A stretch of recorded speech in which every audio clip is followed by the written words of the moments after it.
Welcome to WikiNarrator. On January 15, 1919, something truly bizarre happened in Boston's North End.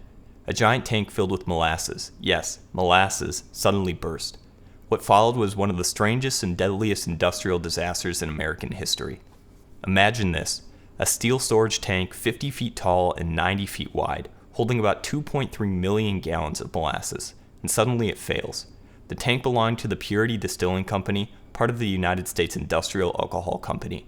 When it ruptured, a wall of sticky syrup surged through the streets at 30 to 35 miles per hour.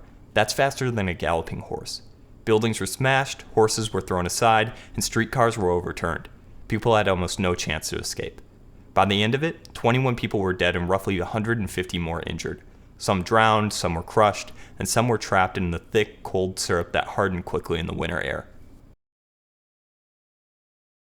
There were a few reasons the disaster was so destructive. First, it happened during lunchtime when the streets were crowded.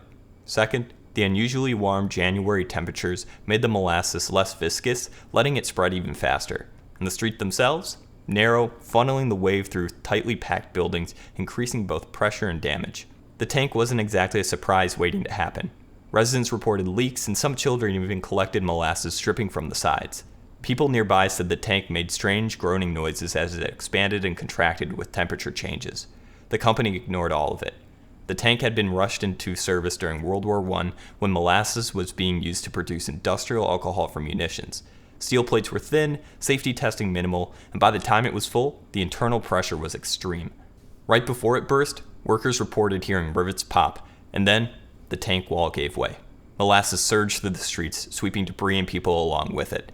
Horses perished in large numbers, and the mixture hardened fast, making rescue incredibly difficult.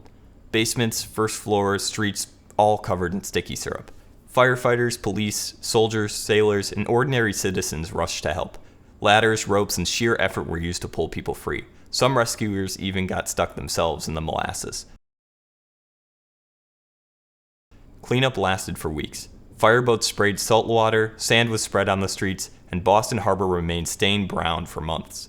People tracked molasses home on their shoes. It seemed to linger everywhere.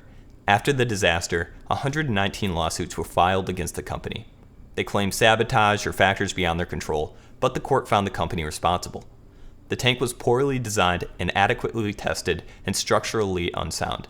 USIA eventually paid significant damages, millions in today's dollars, to victims and their families.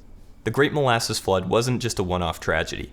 It led to stricter building codes, more rigorous safety inspections, and better engineering standards.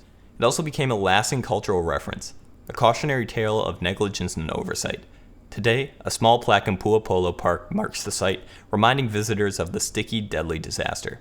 So, that's the Great Molasses Flood, a giant tank, millions of gallons of syrup, and a wave of destruction that changed industrial safety forever. Strange, tragic, and unforgettable. Thank you for listening in on this episode of WikiNarrator. Feel free to like and subscribe if you'd like, and comment with other ideas.